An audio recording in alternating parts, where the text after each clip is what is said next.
noise right now for Pork Chop.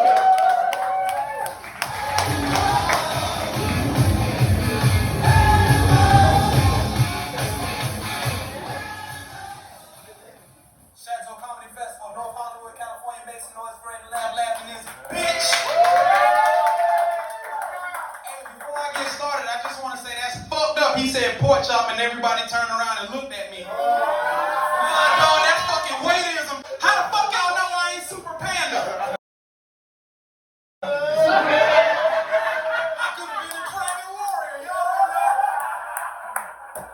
No, but seriously though, I'm pork chop. That's Little Biggie Smalls and Big Papa.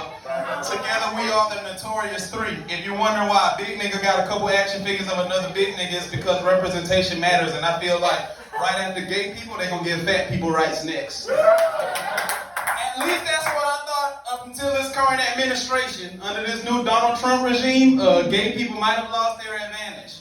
In my opinion, that group may no longer be at the front of the pecker order, or the top or the bottom of the totem pole, or any other reference that you want to make to gay men and wood. And I'm not being fucked up. I can say that because I'm a proud ally.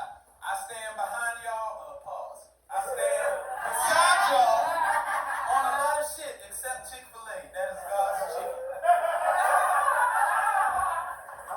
As you can notice, I got a little bit of a spontaneous chuckle. Y'all ever seen that movie, Joker with Joaquin Phoenix? The first one, not the bullshit musical. The one where he be laughing, but he crying, but he laughing because he going through some real difficult emotional shit. Well, I got that except with no tears. And I went to the doctor to find out what was wrong with me because I was embarrassed, and she said I shouldn't be. What's happening is I'm processing my thoughts from a place of amusement first, and the name of the condition is immaturity.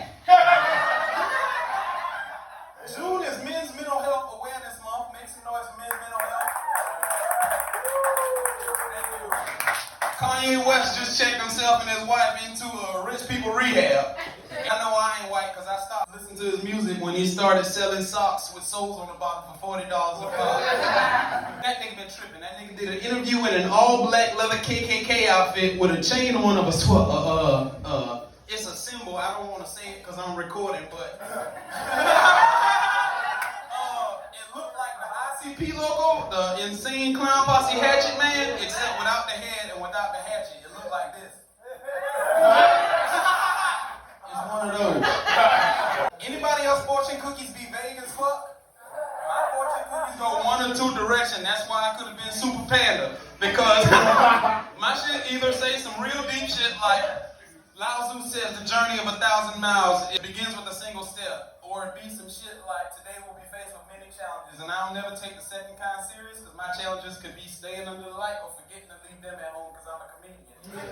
But if I was a security guard for Donald Trump, I'd be real concerned because Big Dick Donald do some dumb shit.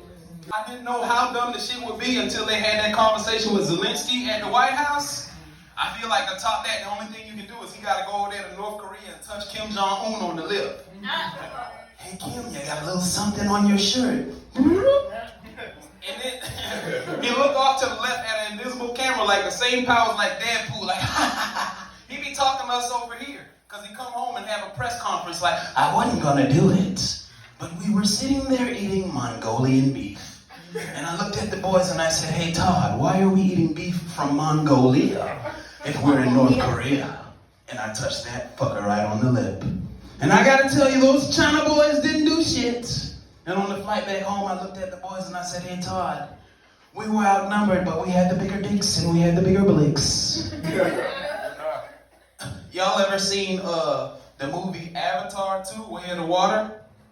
Y'all seen Black Panther 2, Wakanda Forever? Yeah. Nice. Doesn't matter. Both of those movies taught me the same thing about myself, that I need to go ahead and learn how to swim. Fat people can float, you know? I came out my mama doing this thing like a sea turtle, like when Bugs Bunny lay on his back and go, la ta ta ta ta.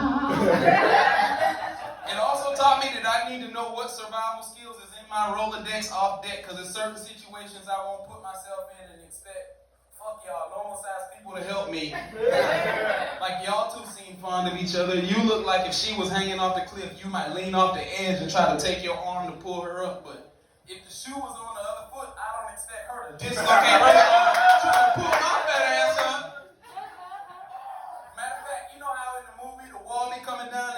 got to use their fingers to hold the wall up while one person run and slide.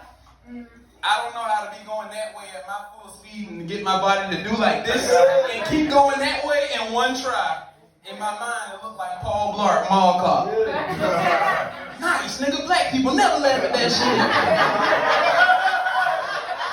I wouldn't have survived the Underground Railroad because I asked too many questions. And in my mind, the nigga that got the gun, that's automatically who in charge. So I'm going to run down on him like John Henry, what we about to do? We's gonna cross right here at this here swamp. No, what the fuck We's is not. Nigga, I don't even got my shoes. You niggas woke me up before Jesus and the Mexicans and said, all aboard, Freedom Train are coming. I ain't naturally the best at reading hieroglyphics carved in trees, but I know a squiggly line with a tongue ain't no fucking drinking gourd. I'm glad y'all laughing at this shit, because back home, I'm a struggling actor, boy. And the reason I'm struggling is because I'm from the South, and they keep trying to cast me as a slave, but they do not expect me to live until the end of the movie. I stood in that line for 2.5 hours. When I got to the front, the man who was doing the casting said, ha ha ha, you'll do. I said, what in the fuck does that mean? He said, don't worry about it. When the light come on, run to the tree, it's gonna be a line by you. You're gonna hear a gunshot, I want you to fall. And I said, well shit, what's my lines? He said, ugh. I used to be a server for Paula Deen at the Ladies and Sons restaurant in Georgia. Paula Deen ain't never called me a nigga, but she did work me like a slave.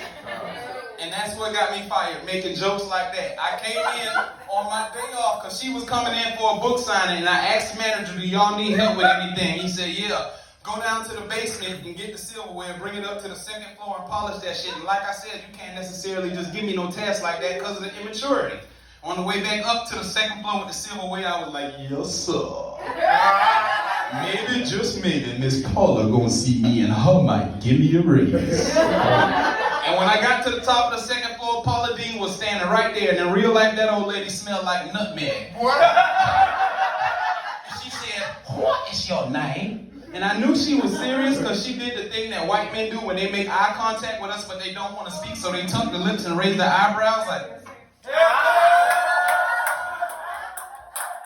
And I said, Robert, ma'am, but everybody called me Pork Chop. And she said, Pork Chops. I'll remember that. And I don't like when nobody make me two of me. Bitch, don't say my name plural in front of these fucking people. And I knew I was really in trouble because the assistant manager came and got me. And he said, I don't know what the fuck you did to Paula Deen, but you better straighten up and fly right. You can consider this your final written warning. And I was doing real good for 6 months until I was at this table telling them I do comedy, but this table heard me, and the lady over here said, I heard you tell them you do comedy. What kind of comedy do you do? And I said, what do you mean, ma'am? She said, you do clean comedy or you do dirty comedy? And I said, actually, I do Christian comedy. You can follow me on Christian Mingle at Come to Jesus _69. If you click the link in my bio, my rod and my staff will comfort thee. Chateau Comedy Festival, Hollywood, California.